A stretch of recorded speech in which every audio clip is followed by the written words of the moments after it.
looking at the right place and I'm sending it to the right place. Well, I mean, I guess that changes. I'm back in Las Vegas now at my computer. So as you can see from my red cheeks, I just got done playing tennis.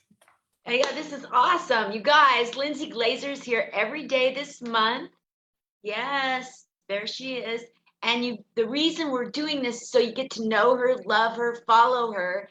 And August 12th and 13th, she's going to be at Wise Guys, headlining at the famous Wise Guys here in town. You got to see her. This last week, she was at the Encore Theater at the Wynn. Did I get that right?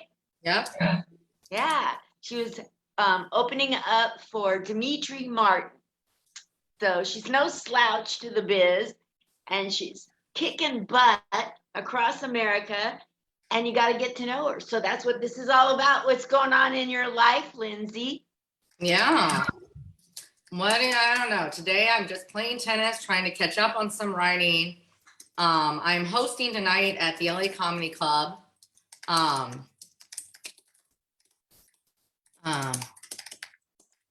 see. What else am I doing this week? I'm doing the secret show on Saturday. It's so secret, I don't even know where it is yet. On Saturday, somewhere near the Strip. And mostly I'm just, booking stuff out. I'm starting to book 2023. I've already got stuff in January, February, and March of next year. But I'm starting to say no to I say yes to more local stuff. So if you want me to work locally, I'm a lot more likely to say yes, even if it's only 7 minutes, because it's easy for me to spend day with my kids or whatever. But I'm not saying yes to guest spots that are 7 hours away at a club to audition anymore, unless that's like an improv. And that's different. Or, although I headlined the improv in Florida recently when I was there, and I'm going to headline the Orlando one soon again, December. So I'm mostly just trying to get it together. I might actually go to Salt Lake City when I get a free weekend. So that'll do. I'll go over and do a guest spot for Keith, who owns Wise Guys. Wise Guys has been really great for me. Wise Guys was not here when I moved here. It opened right after we moved. And they have become my home club in a way that was surprising. I didn't expect, because the way I got Dimitri Martin is the way anyone gets anything like that is the clubs have to submit you. So if Wise Guys hadn't been there, I wouldn't have been submitted, and Dimitri wouldn't even had my name to choose from. So it went through a couple of steps. The Wise Guys submitted me, then AEG Presents has to go through it. They throw out the stuff that doesn't have good media or good lighting or good audio or good promo. And they hand it to Dimitri and his team. His team sifts through it some more, and then Dimitri does it. So, there's a lot of steps, and I feel very lucky that Wise Guys has treated me so well. So I would go to Salt Lake to do a guest spot there for Keith, who owns Wise Guys, because their club's been so good to me. Yes. And also I can take my daughter with me there, because it's only, a few hours away. That's so incredible. How old is your daughter again? She's gonna be 9 in August. She's what?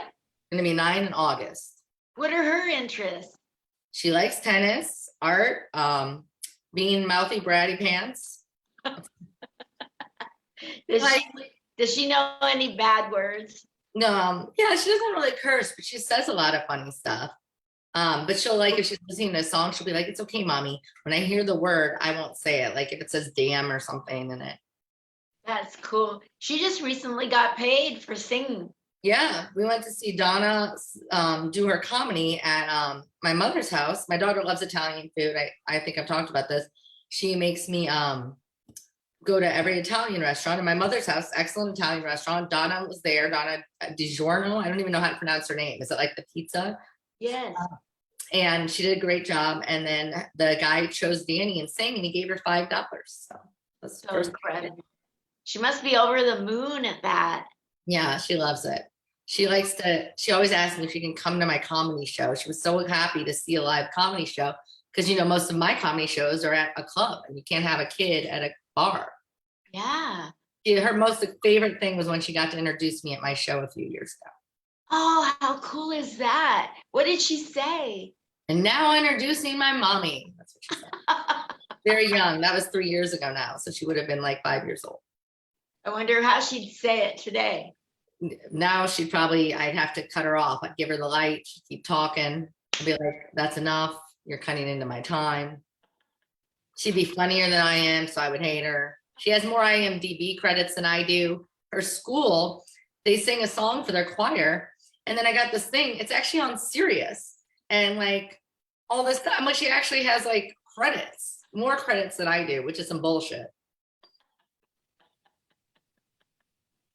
I've been talking to a producer this week about they want me to pitch a prank to the TV show. And I've been thinking of a couple of them, but I don't really know. I'm not good at pranks, really. Oh man, that's all I did all the way through college is pranks. Really? What was your best prank? Well, there was this guy, it was his fault. Pitch it together. Huh? We could pitch the prank together. Go ahead. Yeah. What is it? So this guy, he thinks he knows it all in college. He's from a rich family, and I'm from the poorest Jewish family in Portland. And so I made it to college by the skin of my teeth. And I get there, and he's bragging about his richness. And so I have now made it I have to level him through pranks. So he left his dorm room, which was on the second floor, and he went somewhere expensive that day. And when he came back, I had his mattress hanging out of the building where everybody walks by. Just out the window? Did you do that on your own? Yeah. Oh yeah. You did it on your own? Then, huh? You were able to lift his mattress on your own? That's impressive. Yeah. Oh yeah. And then I leaned a bucket of water against his door also exactly at the same time. So he'd seen his mattress because he's coming in and hanging. And now he opens his, he thinks he's over the worst of it. I got a bucket of water leaning on the door. So now there's water everywhere in his, I had a lot of fun leveling him. That's fun. Did you ever find out it was you? Oh yeah. And what happened? Did you date after that? No, he just like never talked to me. And then I found him on Facebook, and he never thought it was that funny, but I did. We had a girl in my 24 years of banking that went nowhere. There was a girl that used to eat all the time and never wait on customers. Yeah. So she would type, and then she would hit the end of the typewriter to move the cartridge back because it was that long ago. So she would type and hit the cartridge and never wait on customers. So I affixed, glued a thumbtack to the end of the cartridge. Oh my God. Yeah, I have a lot of fun with pranks. You're wild. I'm terrible at pranks. I don't like when they're playing on me.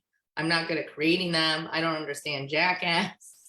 I don't understand. I don't like jackass. It gets pretty stupid and repetitive and mean. I know that they have a real audience, but like that was back in the Johnny Knoxville, by all accounts, is a super nice guy. But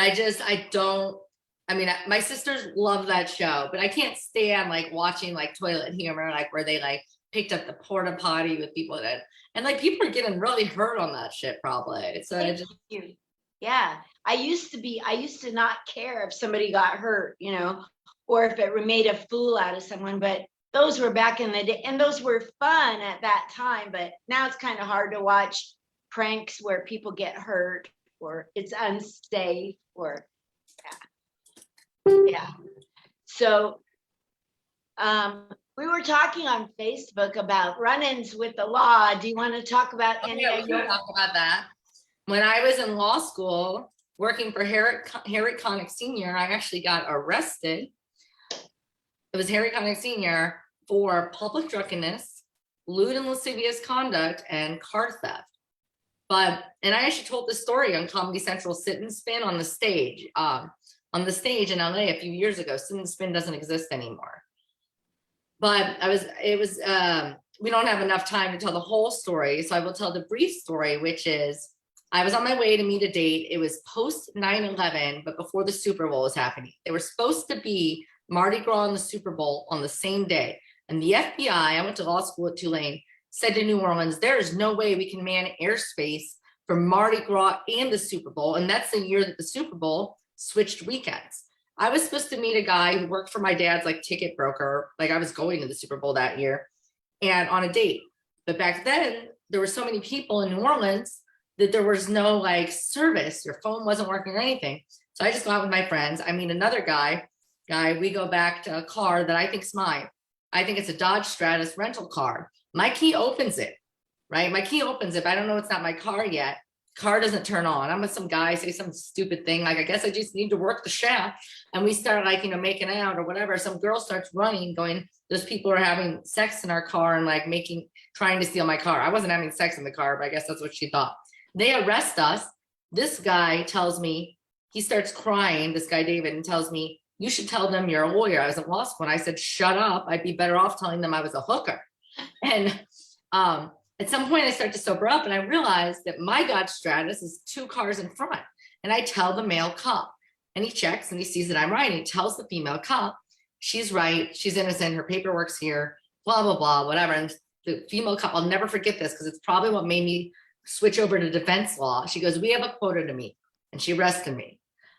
The guy starts crying in the cop car. And I don't know what to do. So I do the first thing that comes to mind. I'm handcuffed. I start making out with him. This probably saved me from ever being in a cell. The cop thought that was hilarious. And I never had to be in a cell. I got to sit by his desk while everyone else was in a cell. We are at 15 minutes. I think we should continue this story tomorrow. Let's do it. And I got some I'll add. All right. Yeah, we'll do it. Thank you so much for your time. Thank What's you. your daughter's first name? Danielle. Tell Danielle hello. Danielle, hello. I will. Bye. Okay. Bye, Lindsay. Thank you.